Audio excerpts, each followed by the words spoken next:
Good morning students. जिन लोगों ने अभी तक इस चैनल को सब्सक्राइब नहीं किया है, चैनल को सब्सक्राइब करें, बेल आइकन दबाएं ताकि हमारे वीडियोस के अपडेट्स आपको समय समय पे मिलते रहें। ये आपका पार्ट 9 वीडियो इस चैप्टर का।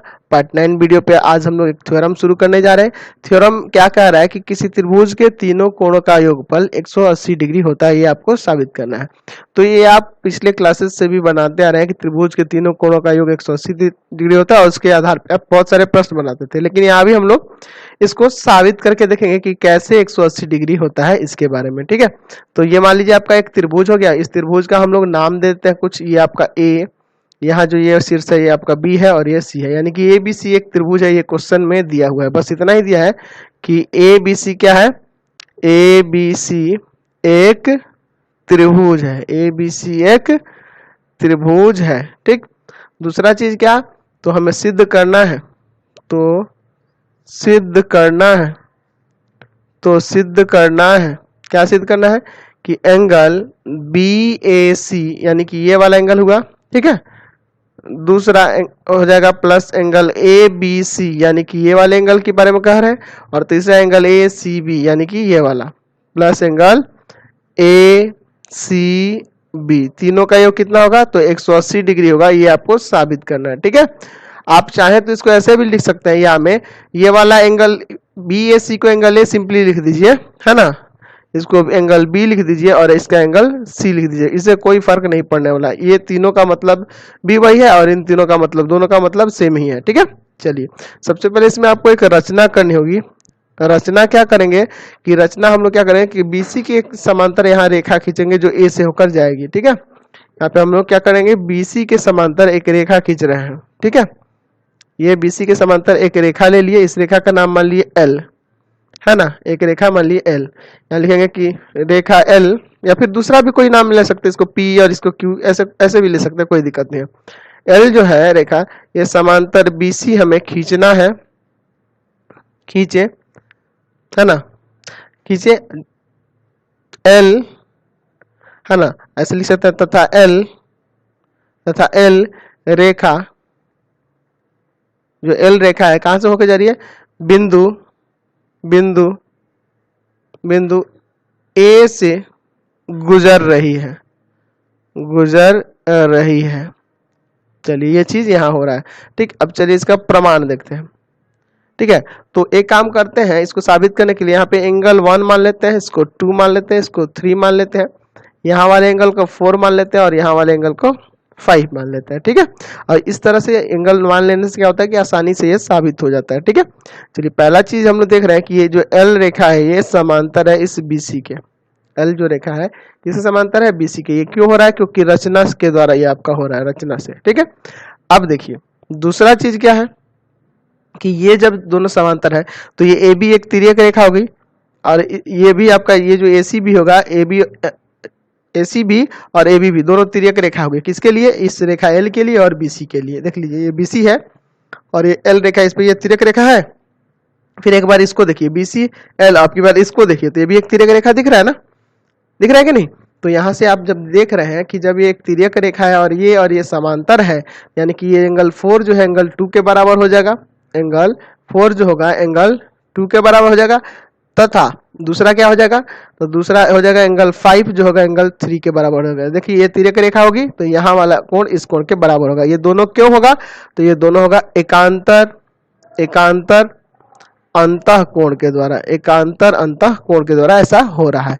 अब हम लोग बात करें तो यहाँ जो एंगल 4 दिख रहा है, एंगल 1 दिख रहा है और एंगल 5 दिख रहा है, इन तीनों का योग 180 डिग्री होगा ना। यहाँ देखिए ये एक रेखा है और रेखा पे ये जितने भी कोण बनेंगे, चाहे 2 कोण बने या 3 कोण बने, वो तीनों का योग, चारों का योग, जितने भी कोण बनेंगे उन सब का योग कितना होगा, 180 डिग्री होगा। अब यहाँ जो एंगल 4 है ना, एंगल 4 ये किसके बराबर है, तो एंगल 4 जो है एंगल 2 के बराबर है, तो इस 4 को हटा के एंगल 2 लिख दीजिए, एंगल 1 वैसे ही रहने दीजिए। एंगल 5 किसके बराबर है, एंगल 5 3 के बराबर है, तो इसको एंगल 3 लिख दीजिए। चलिए बराबर 180 डिग्री। आप इसको एंगल सजा के भी तो लिख सकते हैं, angle 1 plus angle 2 plus angle 3 बराबर 180 डिग्री, ऐसे भी लिख सकते हैं। अब एंगल 1 जो है इसका नाम क्या होगा, तो यहाँ नाम हो जाएगा बी ए सी, है ना, बी ए सी, और एंगल 2 को ए बी सी और एंगल 3 को क्या हो जाएगा, ए सी बी, यही ना नाम है, तो चलिए इनके नाम यहाँ रख दे रहे हैं। ये हो जाएगा एंगल बी ए सी, ये हो जाएगा एंगल ए बी सी, और ये एंगल हो जाएगा ए सी बी। तो यहाँ से आपको ये प्रमाणित हो गया कि त्रिभुज के तीनों कोणों का योग जो होता है 180 डिग्री होता है। समझ गए? चलिए आगे बढ़ते हैं। चलिए अगला हम लोग प्रमेय देखते हैं, बहिष्ठ कोण प्रमेय, यानी कि बहिष्ठ कोण प्रमेय यानी एक्सटीरियर एंगल थ्योरम। तो आपको समझाए थे बहिष्ठ कोण क्या होता है किसी त्रिभुज का। चलिए कह रहा है कि यदि किसी त्रिभुज का एक भुजा बढ़ाई जाए तो इस प्रकार बना बहिष्ठ कोण सुदूर अंतः कोणों के योगफल के बराबर होता है। तो आपको याद होना चाहिए सुदूर अंतः कोण कौन कहलाते हैं। ठीक है, तो चलिए सबसे पहले एक त्रिभुज हम लोग लेते हैं। ठीक है, एक त्रिभुज की रचना करते हैं और फिर उसके बाद एक भुजा को उसके बढ़ाते हैं और बहिष्ठ कोण बनाते हैं। चलिए ये हमारा एक त्रिभुज हो गया, इस त्रिभुज का नाम कुछ दे देते हैं हम लोग। चलिए इस त्रिभुज का नाम देते हैं ए बी सी। मान लेते हैं कि आपके पास ए बी सी एक त्रिभुज दिया गया, इसकी एक भुजा बढ़ाते हैं। चलिए एक भुजा ये बीसी जो है आगे की तरफ बढ़ा देते हैं। ठीक है, इस तरह से कुछ बढ़ गया ये भुजा। तो यहाँ जो बाहर जो बहिष्ठ कोण बन रहा है यानी कि ये वाला कोण, ये ना बहिष्ठ कोण होगा, तो ये बहिष्ठ कोण जो होगा, चलिए बीसी भुजा को डी तक बढ़ाया तो यहाँ जो बहिष्ठ कोण बन रहा है किसके बराबर होगा, तो सुदूर अंतः कोणों के योगफल। तो सुदूर अंतः कोण कौन होंगे, ये वाला एंगल ए होगा और ये एंगल बी होगा, इन दोनों के योगफल के बराबर ये बहिष्ठ कोण होगा। ये आपको साबित करना है। आपको बताया था ना बहिष्ठ कोण इसे कहते हैं, और इसके रेस्पेक्ट में सुदूर अंतः कोण ये दोनों कहलाते हैं। तो इन दोनों के योग के ये बराबर होता है, ये आपको साबित करना है। ठीक है, तो सबसे पहले लिखेंगे कि दिया है एबीसी एक त्रिभुज है, एक त्रिभुज है, एबीसी एक त्रिभुज है। और क्या किया दूसरा, तो भुजा बीसी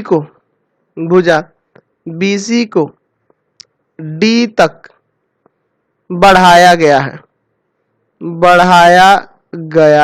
ठीक है, बढ़ाया गया है। तो आपको क्या सिद्ध करना है इसके बारे में देखते हैं। तो सिद्ध करना है जो बहिष्ठ कोण बना यानी कि एंगल ए सी डी, यानी कि ये वाला ए सी डी, ये वाला किसके बराबर होगा, तो इन दो कोणों के योगफल सुदूर अंतः कोण के योगफल, यानी कि एंगल बी ए सी और plus angle A B C. समझ रहे ना? तो आप चाहें तो इसको साबित करने के लिए आप वही 1 2 3 4 लिख के भी बना सकते हैं और डायरेक्ट भी इसको साबित कर सकते हैं। तो चलिए इसको हम लोग क्या करते हैं ना कि इस बार डायरेक्ट ही साबित करके देखते हैं। ठीक है, चलिए इसका प्रमाण हम लोग नाम ही लेके चलेंगे ए बी सी डी, इसी तरह से हम लोग 1 2 अब की बार नहीं लेके चलते हैं। ठीक है, क्योंकि इस पे भी आपको ध्यान देना होगा। 1 2 लिखना वो बच्चों वाला हो जाएगा ना। अभी 8 7 तक यूज करते थे ठीक था, अब आगे चल के 9 तक भी ठीक है, 10 से यूज करिएगा तो अच्छा नहीं रहेगा। ठीक है, तो इसीलिए हम लोग इसी तरह से साबित करते हैं। हम लोग देख रहे हैं कि angle A B A C और ए बी सी, ठीक है, B A C A B C, और तीसरा एंगल लेते हैं ए सी बी। ठीक है, तीनों का योग होगा 180 डिग्री। देखिए बी ए सी यानी ये वाला, ए बी सी ये वाला और ए सी बी ये वाला, तीनों का योग कितना होगा 180 डिग्री। ऐसा क्यों होगा, तो यहाँ लिख सकते हैं अभी जो प्रमेय देखे थे ना उसके रेस्पेक्ट में कि त्रिभुज के तीनों कोणों का योग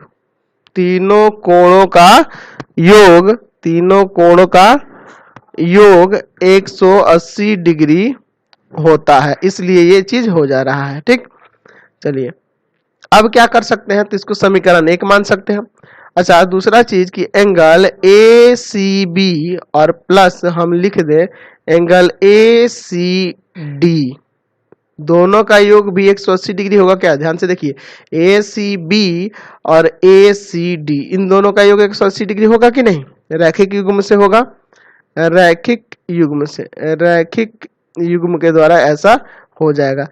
चलिए इसको समीकरण 2, समीकरण 1 तथा 2 से इन तीनों का योग 180 है, इन दोनों का योग 180 है, तो दोनों 180 हो रहा है।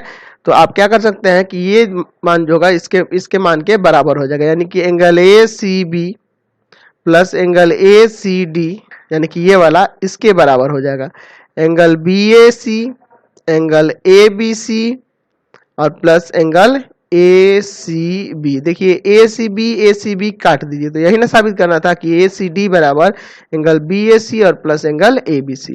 समझ गए? तो यहाँ लिख देते हैं एंगल ए सी डी बराबर angle B A C plus angle A B C. ये आपका यहां से ये प्रमाणित हो गया, समझ गए।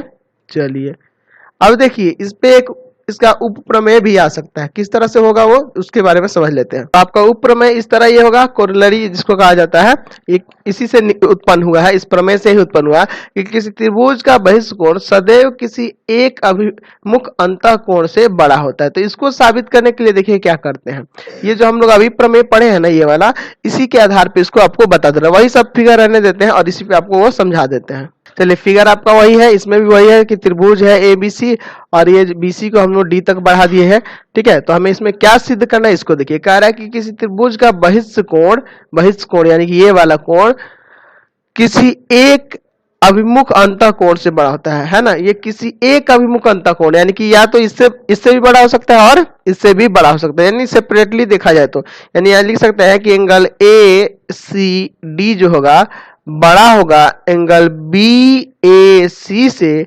या ये भी कह सकते हैं कि एंगल ए बी सी जो होगा बड़ा होगा ए बी सी से बड़ा होगा। कौन सा एंगल, ये ए बी सी से कौन सा एंगल बड़ा होगा, ए सी डी, ये ए सी डी जो होगा बड़ा होगा किससे, एंगल ए बी सी से।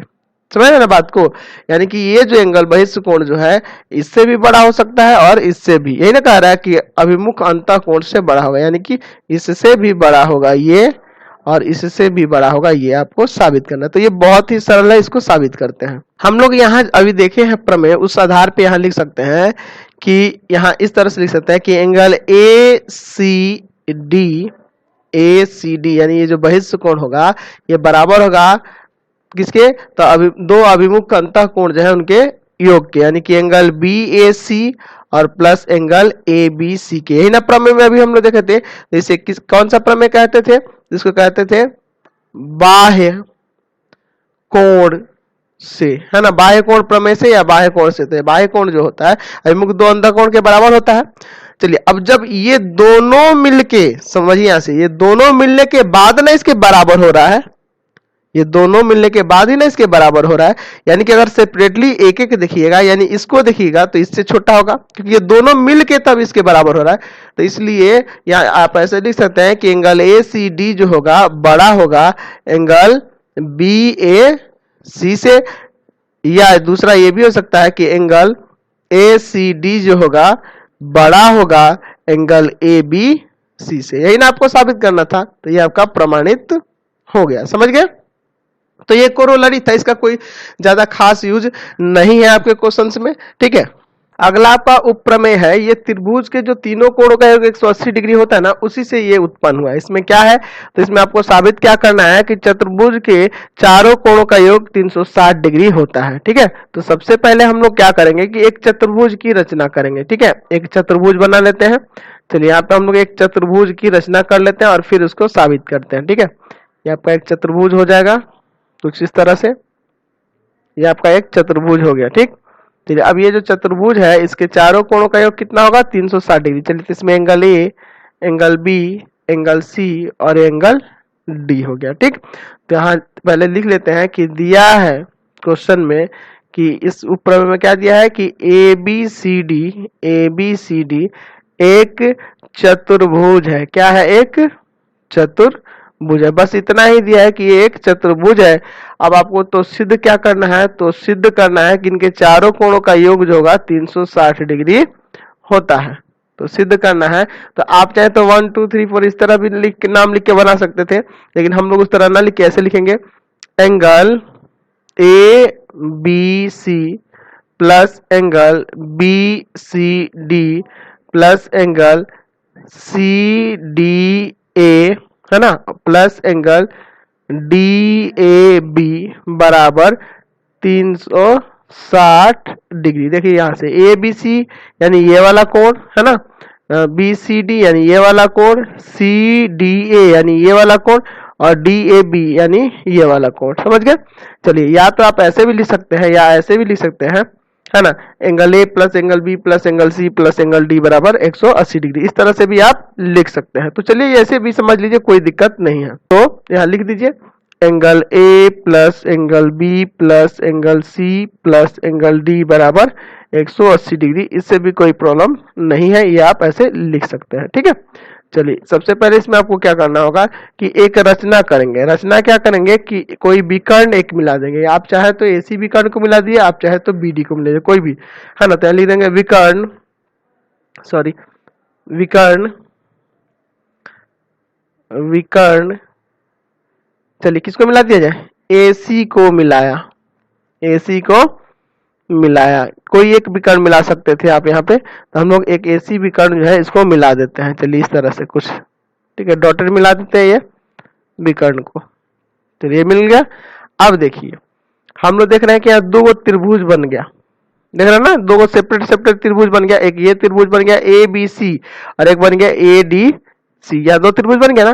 तो आप चाहें तो यहाँ जो त्रिभुज ए बी सी में, त्रिभुज ए बी सी में, ये आपका त्रिभुज है, त्रिभुज ए बी सी में, यानी कि इसमें ए बी सी में, इसमें आप चाहें तो लिख सकते हैं कि एंगल ए बी सी, यानी कि ये वाला कोण है ना A B C plus angle B A C, B A C यानी ये वाला कोण है ना इतना, प्लस एंगल कौन सा होगा, तो ए सी बी, तीनों का योग जो होगा 180 डिग्री होगा। ए सी बी ये वाला कोण है ना। चलिए तो लिख देंगे ऐसा क्यों हो रहा है, तो लिख सकते हैं कि त्रिभुज के तीनों कोणों का योग, तीनों कोणों का योग, कोणों का योग 180 डिग्री होता है, इसलिए ऐसा हो रहा है। समझ गए। चलिए अब देखिए इसको मान लीजिए समीकरण 1। उसी तरह से हम लोग दूसरा त्रिभुज ले सकते हैं A D C, A D और सी। तो इसमें भी आप कौन कौन से कोण लिख सकते हैं, तो इसमें जो होगा तीन कोण है इसमें भी, तो एंगल ए है ना ये वाला ए C D, A C D, यहां देखिए एंगल ए सी डी यानी ये वाला कोण हुआ, ठीक, plus angle C D A, देखिए सी डी ए यानी ये वाला angle, plus angle D A C बराबर 180 डिग्री। ये भी होगा यही कि त्रिभुज के तीनों कोणों का योग 180 डिग्री होता है। इसको समीकरण 2 मान लेते हैं, ये आपका समीकरण 2 है। ठीक है, अब दोनों को जोड़ देते हैं, क्योंकि 180 180 जोड़ के तभी ना 360 आएगा, दोनों त्रिभुज का कोण जोड़ेंगे तभी ना हो जाएगा। तो यहां लिखेंगे समीकरण 1 तथा 2 को जोड़ने पर, समीकरण 1 तथा 2 को जोड़ने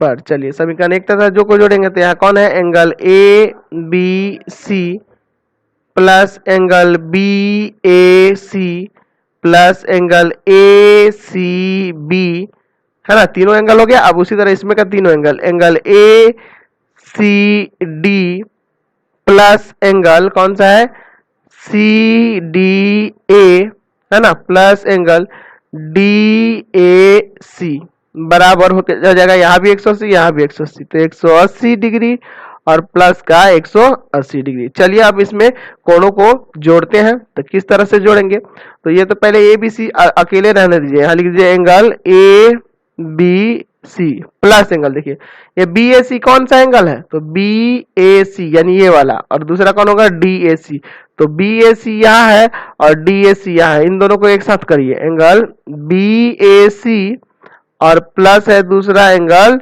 डी ए सी। ठीक है, दूसरा फिर उसी तरह से यहाँ पेयर लीजिए आप, दूसरा यहाँ है ए सी बी यानी कि एंगल ए सी बी और प्लस ए सी बी के साथ किसको लीजिएगा, ये वाला एंगल का लीजिएगा ना, एंगल इसका क्या होगा ए सी डी, यानी कि कहाँ गए ए सी डी, ये रहा ना, ए सी बी और ए सी डी दोनों एक ही पास है, ए सी और डी, समझ गए।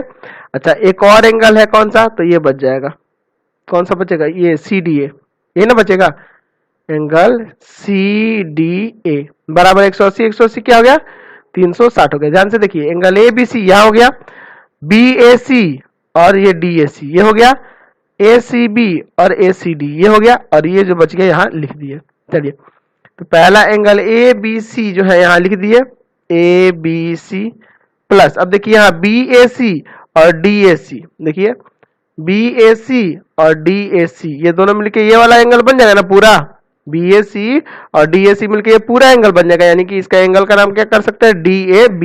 ये किसके बारे में बात हो रहा है, एंगल DAB के बारे में, प्लस DAB हो गया, प्लस अब देखिए इसको जोड़िए ACB और प्लस एंगल है दूसरा आपका क्या है, ACD, यानी ये दोनों मिलके ये पूरा हो जाएगा ना, इसका नाम हो जाएगा BCD, angle BCD plus angle CDA बराबर 360 डिग्री। आप चाहे तो इसको सजा सकते हैं लाइन वाइज, एंगल ABC, ठीक है, दूसरा एंगल BCD है ना, तीसरा एंगल क्या हो जाएगा, एंगल CDA और प्लस एंगल DAB बराबर 360 डिग्री, ऐसे भी लिख सकते हैं। चलिए यहां से ये आपको प्रमाणित हो गया, ये प्रमाणित हो गया। अब देखिए इसको अगर आप शॉर्ट में बनाना चाहते हैं तो 1 2 3 4 के करके ही बना सकते थे, उससे कोई दिक्कत नहीं है, वो भी इजीली आपको लगता, वो इजी लगता, थोड़ा ज्यादा इजी लगता, ठीक है। ये थोड़ा नाम है इसमें तो आपको थोड़ा ध्यान देना पड़ रहा है। और अभी जो 3 प्रमेय आप ध्यान देंगे, 3 चीजों को भी ध्यान देंगे। पहला कि त्रिभुज के तीनों कोणों का योग 180 डिग्री होता है, ठीक है, त्रिभुज के तीनों कोणों का योग 180 डिग्री होता है। दूसरा, किसी त्रिभुज के बाह्य कोण जो बनता है, बहिष्ठ कोण जो बनता है, ये क्या होता है कि ये जो सुदूर अंतः कोणों के योग के बराबर होता है, दूसरा ये। और तीसरा आपको ध्यान रखना होगा कि चतुर्भुज के चारों कोणों का योग 360 डिग्री होता है। और इसी से रिलेटेड अगले एक्सरसाइज में क्वेश्चंस दिए गए हैं, समझ गए। चलिए हम लोग एक्सरसाइज 8.3 पे चलते हैं। पहला क्वेश्चन दिया है रिक्त स्थान को भरने के लिए, तो बहुत सरल सरल क्वेश्चन दिए गए हैं। किसी त्रिभुज के तीनों कोणों के मापों का योग कितना होता है, तो 180 डिग्री होता है।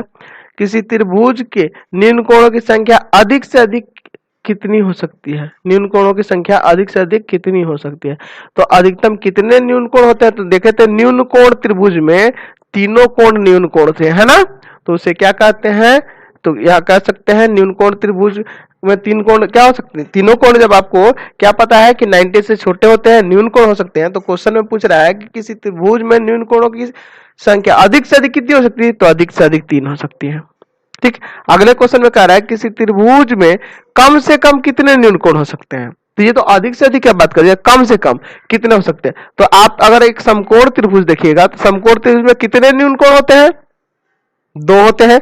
अच्छा मान लीजिए एक अधिकोण भी बनाए, है ना, अधिकोण त्रिभुज बनाए, तो अधिकोण त्रिभुज में एक कोण ही अधिकोण होता है, बाकी 2 तो न्यून होता है ना।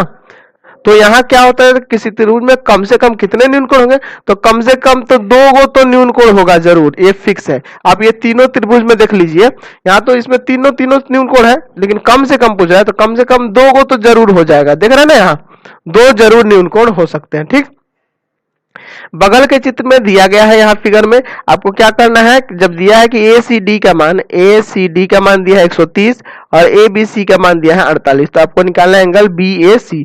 तो ये जो पता है कि BAC और ABC दोनों का योग इसके बराबर होगा ना, यहाँ आपको पता है कि एंगल BAC और प्लस एंगल ABC बराबर हो जाएगा एंगल ACD। क्यों, क्योंकि ये बाह्य कोण से हो रहा है, बाह्य कोण प्रमेय था ना, बाह्य कोण से, ठीक।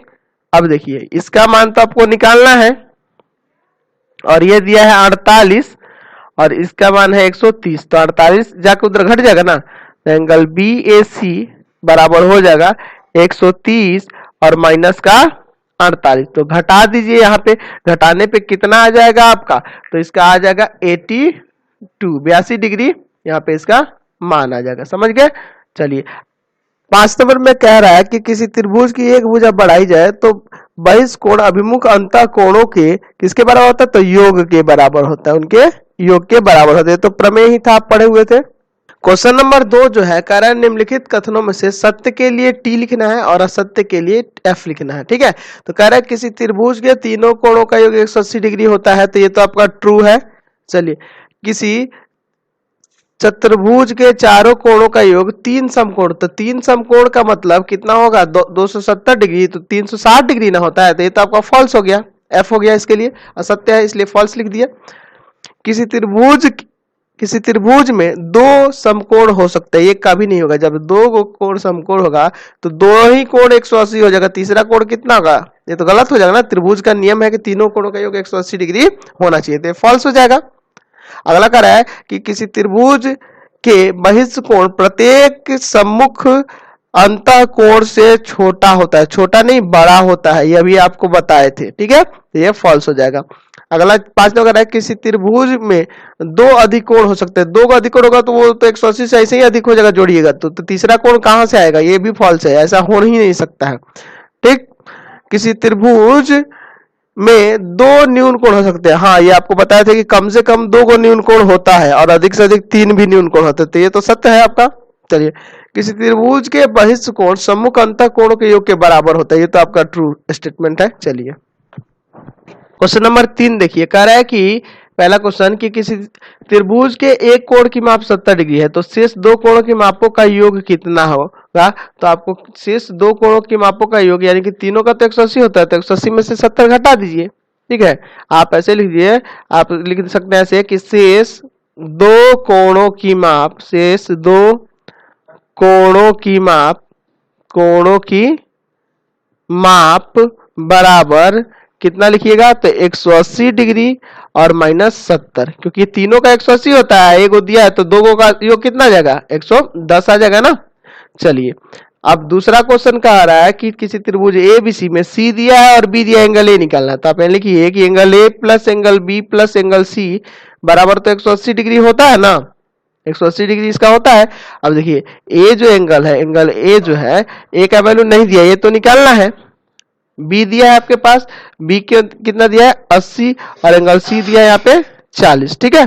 तो अब बराबर में 180।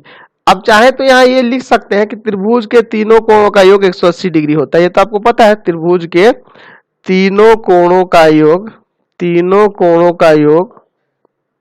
180 डिग्री होता है, 180 डिग्री होता है, ठीक है। चलिए, तो यहाँ पे ये दोनों जोड़ दीजिए तो ये कितना आ जाएगा दोनों जोड़ के? तो ये तो 80 और 40 जोड़िएगा तो 120 हो जाएगा ना। तो 120 को ले जाके 180 में से घटा दीजिए तो एंगल ए आ जाएगा, तो एंगल ए बराबर कितना आ जाएगा? 60 डिग्री आएगा ना यहाँ से। तीसरा भी उसी तरह एंगल ए निकालना है, बी और सी दिया है तो निकल जाएगा। चलिए, क्वेश्चन नंबर 4 का है कि क्या किसी त्रिभुज में हो सकते हैं, ये जो नीचे पॉइंट दिए गए हैं ऐसे हो सकते हैं, प्रत्येक में उत्तर की पुष्टि करें। जितने भी ऑप्शन दिए गए हैं इनमें उत्तर की पुष्टि करिए। पहला कह रहा है कि दो समकोण, तो दो समकोण नहीं होगा। क्यों नहीं होगा? तो देखिए, अगर किसी त्रिभुज में जब दो कोण 90 डिग्री हो जाएगा, अगर दो 90 हो जाएगा तो दो ही मिलके 180 डिग्री हो जाएगा, तो तीसरा होगा क्या? क्योंकि तीनों मिलके ना 180 होना चाहिए, तो ये नहीं हो सकता। यहाँ रीजन वही लिखिएगा, क्योंकि त्रिभुज के तीनों कोणों का योग 180 डिग्री होता है, इसलिए ऐसा नहीं होगा, ठीक है, इसलिए ऐसा नहीं हो सकता। दो अधिक कोण भी देखिएगा तो दो जब कोण जोड़िएगा, दो अधिक कोण अगर दे दे किसी त्रिभुज में तो दोनों मिलके तो 180 से अधिक हो जाएगा, वही दो कोण 180 से, तो तीसरा कोण को तो भूलिए जाइए, ऐसा कभी कोई त्रिभुज बनेगा ही नहीं, ये भी नहीं हो सकता। और इसमें भी रीजन वही होगा क्योंकि त्रिभुज के तीनों कोणों का योग 180 डिग्री होता है। तीसरा आपका कह रहा है दो न्यून कोण, तो दो न्यून कोण की बात करें तो आपका दो न्यून कोण तो हो सकता है, ये हाँ हो सकता है, ठीक है, दो न्यून कोण हो सकता है क्योंकि तीसरा कोण अधिक कोण हो सकता है, ये हो सकता है ना। हाँ, क्योंकि त्रिभुज के तीनों कोणों का 180 डिग्री होता है, तो अगर दो न्यून कोण होगा, है ना, यदि दो कोण न्यून कोण है तो तीसरा कोण न्यून कोण या अधिक कोण दोनों हो सकता है, न्यून कोण या अधिक कोण या समकोण, कुछ भी हो सकता है, समकोण हो सकता है ना। इसलिए ये कुछ भी हो सकता है, यहाँ पे वो डिपेंड करता है क्वेश्चन के ऊपर। अगर मान लीजिए समकोण हुआ तो अगर ये 90 है है ना, ये 90 है, तो ये दो न्यूनीय कोण ना दिख रहा है, तो ऐसे त्रिभुज ये पॉसिबल है, तो इसको लिख दीजिए हाँ। अब चाहे तो इस रीजन के जगह यहाँ यही लिख सकते हैं, क्योंकि त्रिभुज के तीनों कोणों का 180 डिग्री होता है, और दो को न्यून कोण तो हो जाएगा, और तीसरा कोण आपका कुछ भी हो सकता है, या तो न्यून कोण हो, अधिक कोण हो, सम कोण हो, कुछ भी हो सकता है। तीसरा हो गया आपका चौथा नंबर। चौथे नंबर में कह रहा है कि प्रत्येक कोण 60 डिग्री से अधिक, तो ऐसा होगा ही नहीं, ये भी नहीं होगा, क्योंकि जब 60 डिग्री से प्रत्येक अधिक हो जाएगा तो 180 डिग्री से ना तीनों को जोड़िएगा तो अधिक हो जाएगा, तो यहाँ लिख देंगे क्योंकि त्रिभुज के तीनों कोणों का योग 180 डिग्री होता है, यहाँ भी वही स्टेटमेंट लिखेंगे। ठीक, 5 नंबर का आ रहा है कि प्रत्येक कोण 60 डिग्री से कम, तो 60 डिग्री से कम भी नहीं हो सकता है, क्योंकि यहाँ भी वही रीजन लिखेंगे कि त्रिभुज के तीनों कोणों का योग 180 डिग्री होता है, यहाँ भी यही वाला स्टेटमेंट लिख देंगे। ठीक है, तो यहाँ लिख दीजिए, आप चाहे तो लिख भी सकते हैं यहाँ भी और यहाँ भी लिख देंगे, क्योंकि त्रिभुज के क्योंकि त्रिभुज के तीनों कोणों का योग, तीनों कोणों का योग 180 डिग्री होता है। समझ गए। उसी तरह यह कह रहा है 6 नंबर, प्रत्येक कोण 60 डिग्री के बराबर, 60 डिग्री के बराबर। हाँ, तो ये तो हो जाएगा, क्योंकि प्रत्येक 60-60 होता है, तो समबाहु त्रिभुज होता है ना, ये हो सकता है कि जब 60-60 होगा तो तीनों जुड़ेगा तो 180 होगा ना, तो यहाँ भी वही रीजन हो जाएगा, क्योंकि त्रिभुज के तीनों कोणों का योग 180 डिग्री होता है। तो चलिए अब इसी के साथ हम लोग वीडियो को एंड कर देते हैं। प्लीज आप चैनल को सब्सक्राइब कर दें, बेल आइकन दबा दें, ज्यादा से ज्यादा दोस्तों में शेयर करें, कमेंट बॉक्स में लिखें कि हमारे वीडियोज आपको कैसे